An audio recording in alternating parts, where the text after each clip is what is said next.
हाय विद्यार्थी मित्रांनो, आपण इतिहास लेखनाच्या वेगवेगळ्या परंपरांचा मागोवा घेतोय। बघा की इतिहास लेखन पाश्चात्य परंपरा आपण पहिल्या प्रकरणामध्ये अभ्यासली आहे, त्याची उजळणी सुद्धा केली आहे। आता आपण इतिहास लेखनाची भारतीय परंपरा अभ्यासणार आहोत। तुम्हाला माहिती आहे की आपल्या भारताला, आपल्या मातृभूमीला हजारो वर्षांचा इतिहास आहे। मग हा इतिहास आपल्यापर्यंत कसा पोचला, आपल्या भारतामध्ये इतिहासाची परंपरा कशी होती, हे आपण या पाठामध्ये समजून घ्यायचं आहे। बघा, या पाठामध्ये दोन घटक आहेत, एक म्हणजे भारतीय इतिहास लेखनाची वाटचाल आणि दुसरा घटक आहे तो म्हणजे भारतीय इतिहास लेखनातील विविध तात्विक प्रणाली। भारतीय इतिहास लेखनाची वाटचाल जर पाहिली तर आपल्याला काय दिसतं, तर भारतीय इतिहास लेखनाचा मागोवा घेताना आपल्याला 3 कालखंडांचा विचार करावा लागतो। यामध्ये पहिला काळ आहे प्राचीन काळ, या काळातलं इतिहास लेखन, दुसरं मध्ययुगीन काळातलं इतिहास लेखन आणि तिसरं आधुनिक काळातलं इतिहास लेखन आणि ब्रिटिश काळ। याचबरोबर स्वातंत्र्योत्तर भारतीय इतिहास लेखनाचा सुद्धा आपण इथे मागोवा घेणार आहोत। सुरुवातीला आपण प्राचीन काळातल्या भारतीय इतिहास लेखनाचा विचार करू। बघा, पूर्वजांचे पराक्रम, दैवत परंपरा, सामाजिक स्थित्यंतर या सगळ्या गोष्टी मौखिक परंपरेने जतन केल्या जायच्या। यानंतर भारतातली प्राचीन संस्कृती म्हणजे हडप्पा संस्कृती। या संस्कृतीमध्ये उत्खननामध्ये ज्या काही मुद्रा सापडलेल्या आहेत त्याच्यावर काहीतरी लिपी कोरलेली आहे, लेख लिहिलेले आहेत। याच्यावरनं आपल्याला असं लक्षात येईल की इसवी सन पूर्व 3ऱ्या सहस्त्रकांपासून किंवा त्यापूर्वीपासून भारतामध्ये कुठेतरी लेखनकला अवगत असल्याचं दिसतं। पण दुर्दैवाने अद्यापही या हडप्पा संस्कृतीची उकल करण्यात आलेली नाही आहे, ती लिपी वाचण्यात अपयश आलेलं आहे। भारतातलं ऐतिहासिक स्वरूपाचं सर्वाधिक प्राचीन लिखित साहित्य कुठे मिळतं, तर कोरीव लेखांच्या स्वरूपात। मौर्य सम्राट अशोक यांच्या काळापासून म्हणजेच इसवी सन पूर्व 3ऱ्या शतकांपासून हे कोरीव लेख आपल्याला दिसतात आणि हे लेख हे प्रस्तरांवर किंवा दगडांवर हे कोरले गेलेले तुम्हाला दिसतील। पुढे इसवी सनाच्या पहिल्या शतकापासून धातूची वेगवेगळी नाणी पाडायला सुरुवात झाली। त्यानंतर वेगवेगळी मूर्ती, शिल्पे यांची घडवणूक सुरू झाली। याशिवाय ताम्रपट लिहिले जाऊ लागले। ताम्रपट म्हणजे तांब्याच्या पत्र्यावर लिहिलेले लेख। या सगळ्यातून काही महत्त्वाची ऐतिहासिक माहिती मिळते। आता कोणती बरं मिळते, तर बघा की संबंधित राजाचा काळ त्यातून कळतो, त्या राजाची पूर्ण वंशावळ लक्षात येते, त्या राजाचा राज्यविस्तार कुठपर्यंत झाला आहे हे लक्षात येतं, त्या काळातली शासन व्यवस्था कशी होती ते लक्षात येतं, या काळात कोणकोणत्या घडामोडी घडल्या आहेत ते समजतं, सामाजिक रचना कशी होती याच्यावर प्रकाश पडतो आणि त्या काळातल्या हवामानाचा सुद्धा अंदाज बांधता येतो। अगदी लिखित साहित्याचा आणखी विचार करायचा झालाच तर प्राचीन भारतीय साहित्यांमध्ये वेगवेगळी महाकाव्य सांगता येतील तुम्हाला। महाकाव्यांची नावं अगदी आपण बघतो की रामायण आणि महाभारत, याशिवाय अनेक महाकाव्य आहेत, पुराणं आहेत, जैन आणि बौद्ध यांचे धर्मग्रंथ हे सुद्धा इतिहासाची साक्ष देतात। भारतीय ग्रंथकारांनी लिहिलेले ऐतिहासिक स्वरूपाचं साहित्य हे सुद्धा यामध्ये आपल्याला दिसतं आणि सगळ्यात महत्त्वाचं म्हणजे परकीय प्रवाशांनी या ठिकाणी भेट दिली आणि त्याच्यानंतर त्यांच्या काही नोंदी त्यांनी लिहून ठेवल्या। ही सर्व भारताच्या प्राचीन काळातल्या इतिहासाची महत्त्वाची अशी साधनं ही मानली जातात।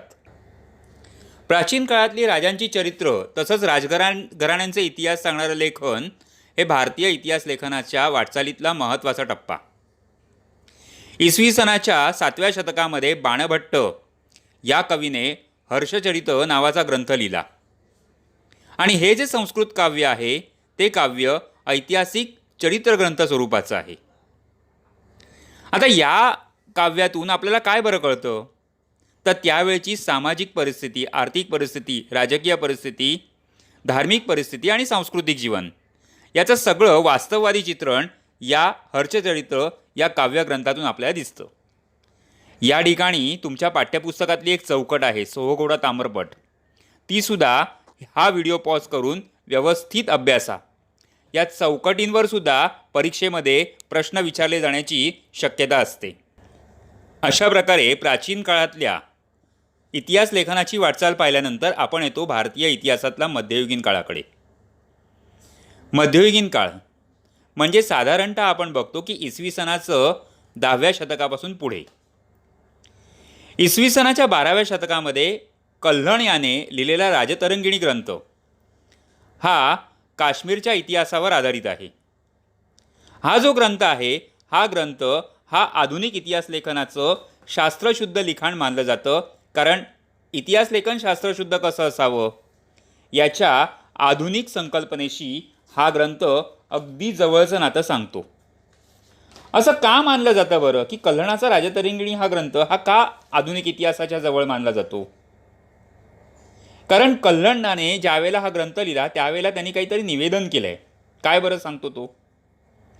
की त्याच्यामध्ये तो सांगतो की अनेक कोरीव लेख, नाणी, प्राचीन वास्तूंचे आणि अवशेष, राजकुलांच्या अधिकृत नोंदी आणि स्थानिक परंपरा अशा अनेक साधनांचा चिकित्सक अभ्यास करून त्याने हा ग्रंथ रचला असं कल्हणाचं मत आहे. पुढे येतो मुस्लिम राज्यकर्त्यांकडे.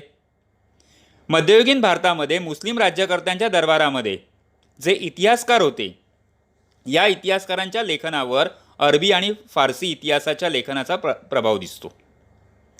मध्ययुगीन मुस्लिम इतिहासकारांमध्ये झियाउद्दीन बर्नी हा एक महत्त्वाचा इतिहासकार. त्याने लिहिलेला तारीख-ई-फिरोजशाही हा ग्रंथ महत्त्वाचा आहे आणि त्या ग्रंथामध्ये त्यांनी आपल्या इतिहास लेखनाचा हेतू हा कथन केलेला तुम्हाला दिसेल. मुघल काळ हा मध्ययुगीन भारतातला महत्त्वाचा कालखंड. मुघल बादशाह तुम्हाला माहितीच असतील. बघा, मुघल बादशहांच्या दरबारामध्ये सुद्धा इतिहासकार होते आणि या इतिहासकारांच्या लेखनामध्ये आपल्याला कोणते वैशिष्ट्य दिसतं बरं? तर त्यांच्या लेखनामध्ये मुघल राज्यकर्त्यांची स्तुती आणि त्यांच्याबद्दलची निष्ठा या पैलूंना विशेष महत्त्व प्राप्त झालेलं होतं. म्हणजे मुघलांचं गुणगान करणं हे या इतिहासकारांचं प्रमुख वैशिष्ट्य होतं. त्यांच्या वर्णनामध्ये आपल्याला काय दिसतं तर समर्पक गद्य उतारे, सुंदर चित्र ही या मुघल राज्यकर्त्यांच्या इतिहास लेखनामध्ये दिसतात. याशिवाय मुघल साम्राज्याचा संस्थापक बाबर याने एक ग्रंथ लिहिला, तो आत्मचरित्रपर ग्रंथ होता. त्याचं नाव होतं तुझुक-ई-बाबरी. आता या ग्रंथामध्ये बाबरने स्वतःचं जरी आत्मचरित्र सांगितलेलं असलं, त्याने स्वतःचा कालखंड जरी सांगितलेला असला तरीसुद्धा त्या काळच्या वेगवेगळ्या परिस्थितीची वर्णनं आपल्याला दिसतात. म्हणजे त्याने केलेली युद्ध, त्याने केलेला प्रवासात असणारी शहरं, त्यांची वर्णनं, त्या काळातली अर्थव्यवस्था, रीतिरिवाज, वनस्पतीसृष्टी या सगळ्याचं बारकाईने चित्रण बाबरच्या या ग्रंथात दिसतं. इतिहास लेखनाच्या चिकित्सक पद्धतीच्या दृष्टीने अबुल फजल याने लिहिलेला अकबरनामा मात्र विशेष महत्त्वाचा आहे. आता अबुल फजल याचा ग्रंथ का महत्त्वाचा आहे? कारण फजलने जी काही संशोधन पद्धती हा ग्रंथ लिहिताना रचली होती, ती संशोधन पद्धती ही पूर्वग्रह विरहित आणि वास्तववादी होती असं मानलं गेलेलं आहे. मराठ्यांचा इतिहास हा मध्ययुगीन काळाचा एक मोठा समृद्ध काळ. या काळाच्या इतिहासाची सुद्धा अनेक साधनं आहेत, पण त्यातही महत्त्वाचं साधन म्हणजे बखर. बखर हा ऐतिहासिक साहित्यातला एक महत्त्वाचा प्रकार मानला जातो. आता बखरीमधून आपल्याला काय बरं लक्षात येतं तर शूरवीरांचं गुणगान, ऐतिहासिक घडामोडी, त्यांच्या लढाया, थोर पुरुषांची चरित्र याबद्दलचं लेखन आपल्याला बखरीमधून वाचायला मिळतं. आता या बखरींचे वेगवेगळे प्रकार आहेत. हे कोणकोणते प्रकार आहेत बरं? तर याच्यामध्ये तुमच्या लक्षात येईल की चरित्रात्मक बखर, आत्मचरित्रपर बखर, वंशानुचरित्रात्मक बखर, प्रसंग वर्णनात्मक बखर, पंथीय बखर, कैफियत बखर आणि पौराणिक आणि राजनीतिपर बखर अशा वेगवेगळ्या बखरी तुम्हाला दिसून येतील. पहा, मराठी भाषेमध्ये वेगवेगळ्या प्रकारच्या बखरी उपलब्ध आहेत. या बखरीमधली एक महत्त्वाची बखर म्हणजे सभासद बखर. काय वैशिष्ट्य आहे या बखरीचं? तर ही बखर छत्रपती राजाराम महाराजांच्या कारकिर्दीमध्ये लिहिली गेली. या बखरीचे लेखक आहेत कृष्णाजी अनंत सभासद. ही सर्वात महत्त्वाची बखर आहे. का? कारण या बखरीमधून छत्रपती शिवाजी महाराजांच्या कारकिर्दीची माहिती मिळते. याशिवाय बघा, भाऊसाहेबांची बखर, पानिपताची बखर, या ज्या बखरी आहेत, विशेषतः पेशवे काळातल्या बखरी आहेत, यातून आपल्याला पानिपतच्या तिसऱ्या लढाईचं वर्णन वाचायला मिळतं. अशीच एक बखर म्हणजे होळकरांची कैफियत. या बखरीमधून आपल्याला होळकरांचं घराणं आणि त्यांचं मध्ययुगीन इतिहासातलं योगदान हे लक्षात येतं. इतिहास लेखनाच्या मध्ययुगीन काळानंतर आपण येतो तो म्हणजे भारतीय इतिहासाच्या आधुनिक काळाकडे. हा काळ हा ब्रिटिशांचा काळ आहे. बघा की 20व्या शतकामध्ये भारतीय राजवटीमध्ये पुरातत्वाच्या अभ्यासाला सुरुवात झाली. पुरातत्व म्हणजे काय? तर वेगवेगळ्या संस्कृतीचं उत्खनन आणि अभ्यास. भारतीय पुरातत्व सर्वेक्षण खातं हे या काळामध्ये स्थापन झालं आणि या खात्याचे पहिले सरसंचालक होते अलेक्झांडर कनिंगहॅम.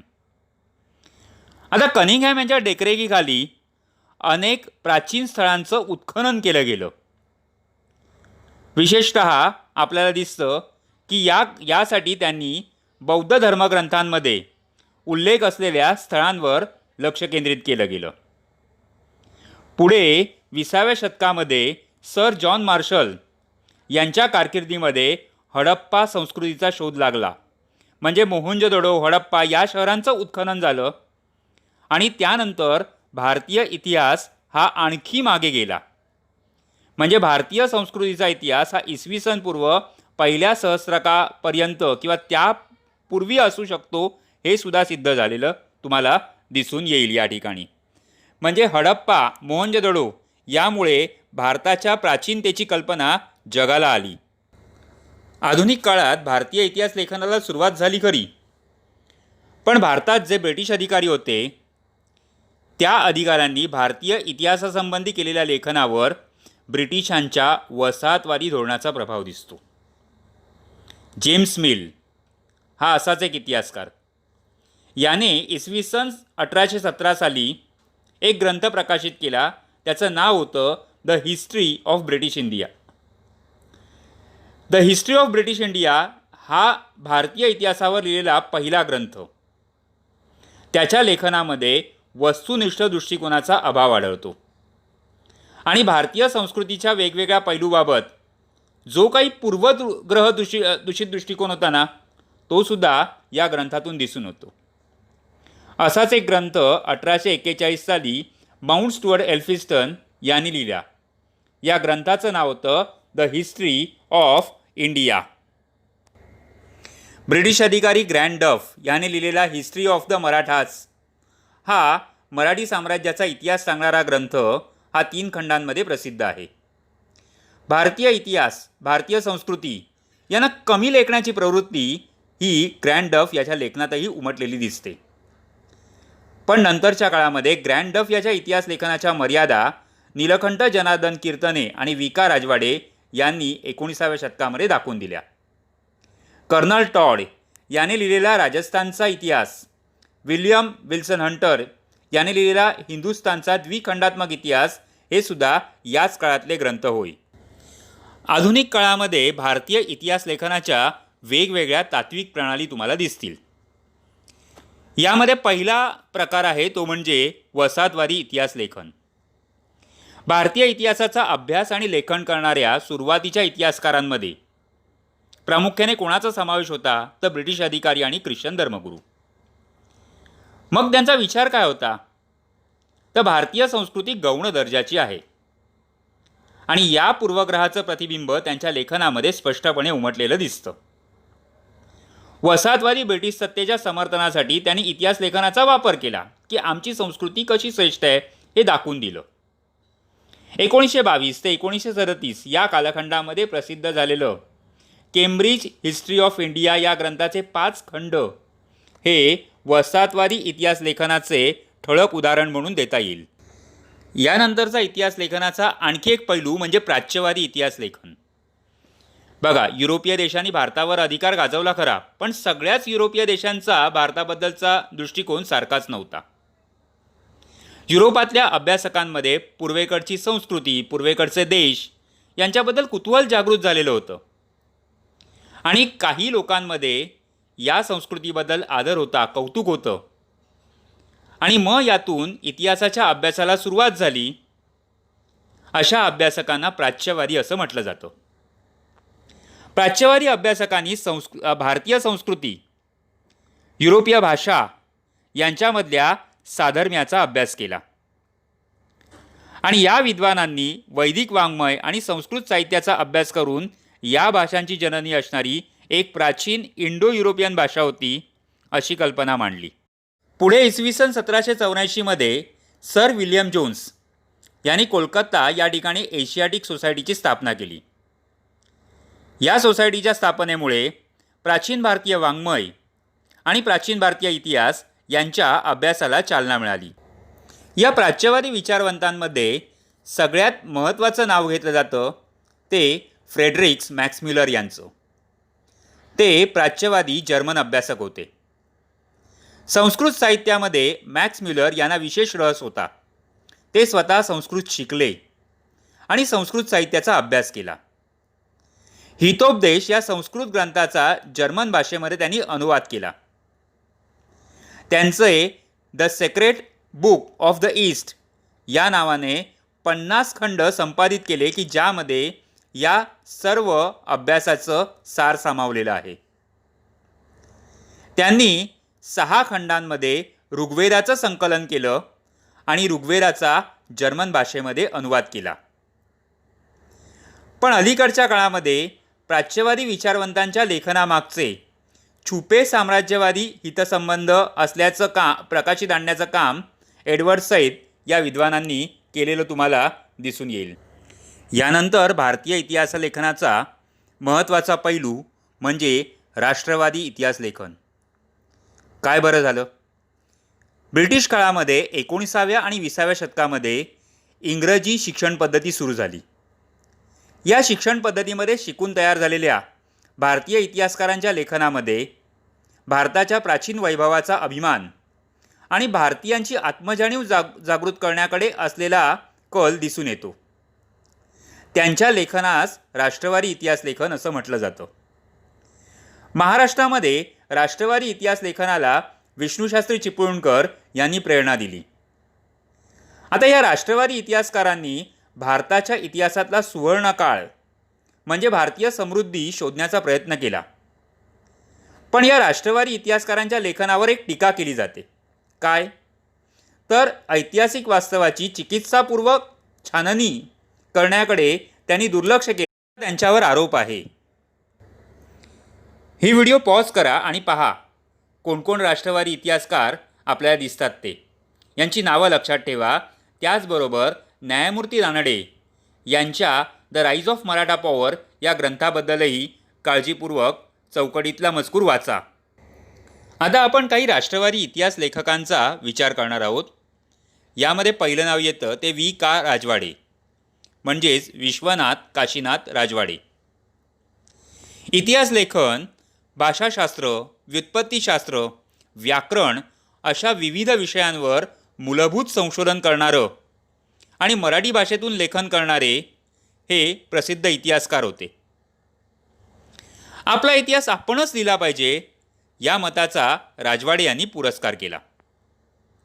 त्यांचं महत्त्वाचं योगदान म्हणजे मराठ्यांच्या इतिहासामध्ये.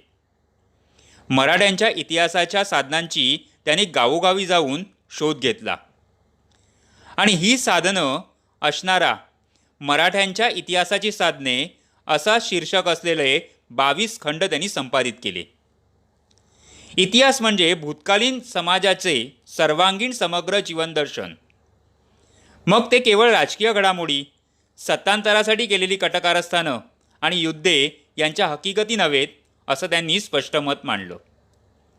अस्सल कागदपत्रांच्या आधारे इतिहास लिहिला पाहिजे असा आग्रह इतिहासाचार्य V.K. राजवाडे यांनी धरला. राष्ट्रवादी इतिहास लेखकांमध्ये आणखी एक नाव म्हणजे स्वातंत्र्यवीर विनायक दामोदर सावरकर. भारतीयांनी ब्रिटिशांविरुद्ध दिलेल्या स्वातंत्र्य लढ्याला प्रेरणा देण्यासाठी या राष्ट्रवादी इतिहास लेखनाचा उपयोग झाला. यामध्ये स्वातंत्र्यवीर विदा सावरकरांनी लिहिलेलं इंडियन वॉर ऑफ इंडिपेंडन्स 1857 म्हणजेच 1857चं स्वातंत्र्य समर या पुस्तकाला विशेष महत्त्व आहे. पुढे राष्ट्रवादी इतिहास लेखनाच्या या प्रभावामुळे प्रादेशिक इतिहास लेखनाला सुद्धा चालना मिळाली. यात प्रामुख्याने दक्षिण भारताच्या भौगोलिक वैशिष्ट्यांकडे आणि इतिहासाकडे इतिहासकारांचं स्वतंत्रपणे लक्ष वेधलं गेलं. स्वातंत्र्योत्तर काळाच्या इतिहास लेखनाचा विचार करता राजकारण्यांचा इतिहासावर भर देणाऱ्या इतिहास लेखनाबरोबरच सांस्कृतिक, सामाजिक, आर्थिक इतिहास लिहायलासुद्धा सुरुवात झाली.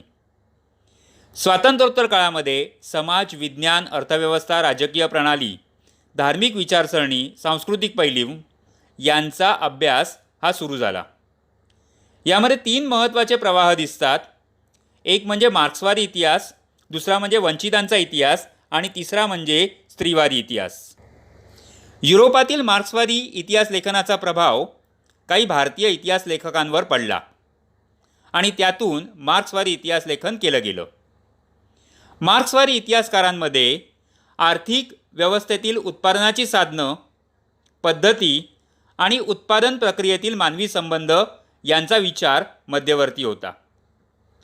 प्रत्येक सामाजिक घटनेचा सर्वसामान्य लोकांवर काय परिणाम होतो याचं विश्लेषण करणं हा मार्क्सवादी इतिहासाचा महत्त्वाचा पैलू. मार्क्सवादी इतिहासकारांकडून जाती व्यवस्थेमध्ये होत असलेल्या बदलांचा सुद्धा अभ्यास केला गेला. मार्क्सवादी इतिहासकारांची नावं जर पाहिली तर दामोदर धर्मानंद कोसंबी, कॉम्रेड श्रीपाद अमृत डांगे, रामशरण शर्मा, कॉम्रेड शरद पाटील यांच्या नावांचा उल्लेख करता येईल. यापैकी कॉम्रेड श्रीपाद अमृत डांगे यांचं प्रिमिटिव्ह कम्युनिझम टू स्लेव्हरी हे पुस्तक प्रसिद्ध आहे. यानंतरची इतिहास लेखनाची परंपरा म्हणजे वंचितांचा इतिहास. मार्क्सवादी इतिहास लेखनाच्या परंपरेतून पुढे वंचित समूहाचा इतिहास लिहिण्याची परंपरा सुरू झाली. इतिहास लेखनाची सुरुवात समाजाच्या तळाशी असलेल्या सर्वसामान्य लोकांच्या स्तरापासून करायला व्हावी ही कल्पना मांडण्यात अँटोनिओ ग्रामची या इटालियन तत्त्वज्ञाचे महत्त्वाचे स्थान आहे. वंचितांचा इतिहास लिहिण्याची लोकपरंपरा हे महत्त्वाचं साधन. रणजित गुहा या भारतीय इतिहासकाराने वंचितांच्या इतिहासाला एक महत्त्वाची विचारसरणी म्हणून स्थान मिळवून दिलं. भारतामध्ये वंचितांच्या इतिहासाचा जर विचार केला तर अगदी स्वातंत्र्यपूर्व काळात भारतामध्ये महात्मा ज्योतिराव फुले आणि डॉक्टर बाबासाहेब आंबेडकर यांच्या लेखनातून वंचितांच्या इतिहासाचा विचार मांडलेला तुम्हाला दिसेल. महात्मा फुले यांनी गुलामगिरी या पुस्तकातून शूद्रातिशूद्रांचा इतिहास नव्याने उलगडला. यामध्ये धर्माच्या नावाखाली होणाऱ्या स्त्रियांचं, शूद्रातिशूद्रांचं शोषण जे होत होतं याच्याकडे लक्ष वेधलं. डॉक्टर बाबासाहेब आंबेडकर यांनी केलेल्या विपुल लेखनापैकी हू वेअर द शूद्रास आणि द अनटचेबल्स हे ग्रंथ हे वंचितांच्या इतिहासाचीच उदाहरणं म्हणून देता येतील. पुढील एक प्रवाह आहे तो म्हणजे स्त्रीवादी इतिहास. भारतीय इतिहास लेखनाच्या क्षेत्रामध्ये सुरुवातीला पुरुष अभ्यासक कार्यरत असल्यामुळे भारतीय इतिहासातील स्त्रियांचं स्थान, त्यांची कामगिरी हा विषय मात्र तुलनेने दुर्लक्षित राहिला. मग यावर प्रकाश टाकण्याचं काम हे स्त्रीवादी इतिहासकारांनी केलं, पण ते आव्हान होतं. यामध्ये स्त्रियांनी लिहिलेल्या साहित्याचं संशोधन करणं, त्याचं संकलन करणं, तसंच इतिहासातील स्त्रियांच्या स्थानाचा नव्याने विचार करणं आवश्यक होतं. यामध्ये ताराबाई शिंदेंचं योगदान महत्त्वाचं आहे. इसवी सन 1882 प्रसिद्ध झालेलं ताराबाई शिंदे यांचं स्त्री पुरुष तुलना हे पुस्तक गाजलं. ते भारतातलं पहिलं स्त्रीवादी लेखन मानलं जातं. यात पुरुषप्रधान व्यवस्था आणि जाती व्यवस्था यांना विरोध केला. त्याचबरोबर पंडिता रमाबाई यांचं हाय कास्ट हिंदू वुमन हे पुस्तक प्रसिद्ध आहे. स्वातंत्र्योत्तर काळातल्या स्त्रीवादी लेखनामध्ये घरी आणि कामाच्या ठिकाणी स्त्रियांना मिळणारी वागणूक, त्यांच्या राजकीय समानतेचा हक्क यांसारख्या विषयावर लक्ष केंद्रित करण्याकडे भर दिला गेला. अलीकडच्या काळात प्रसिद्ध झालेल्या या लेखनामध्ये मीरा कोसंबी यांच्या क्रॉसिंग थ्रोशोल्ड्स फेमिनिस्ट एक्सचेंज हिस्ट्री या ग्रंथामध्ये पंडिता रमाबाई, भारतातल्या पहिल्या कार्यरत स्त्री डॉक्टर रखमाबाई यांच्यासारख्या स्त्रियांच्या जीवनावरील निबंध प्रसिद्ध झालेले आहेत. महाराष्ट्रामध्ये दलित स्त्रियांच्या दृष्टिकोनातून सामाजिक वर्ग, जात इत्यादींच्या संदर्भात सुद्धा लेखन झालं. शर्मिला रेगे यांचं writing caste, writing gender, reading Dalit women's testimonies या पुस्तकामध्ये दलित स्त्रियांच्या आत्मचरित्रावर लिहिलेल्या निबंधांचं संकलन केलेलं आहे. याशिवाय विशिष्ट विचारप्रणालीचा आश्रय न घेता काही इतिहासकार यांनी इतिहास लिहिला. यामध्ये सर जदुनाथ सरकार, गो स सरदेसाई, त्र्यंबक शंकर शेजवलकर हे इतिहासकार होते. अलीकडच्या काळामध्ये यदी फडके, रामचंद्र गुहा यासारख्या इतिहास संशोधकांनी आधुनिक इतिहास लेखनामध्ये महत्त्वपूर्ण कामगिरी बजावली. थोडक्यात काय तर भारतीय इतिहास लेखनावर भारतात उदयाला आलेल्या सामाजिक आणि राजकीय चळवळींचा प्रभाव होता आणि त्याच्याचबरोबर भारतीय इतिहास लेखनाची परंपरा स्वतंत्रपणे आणि समृद्धपणे विकसित होत गेली. धन्यवाद.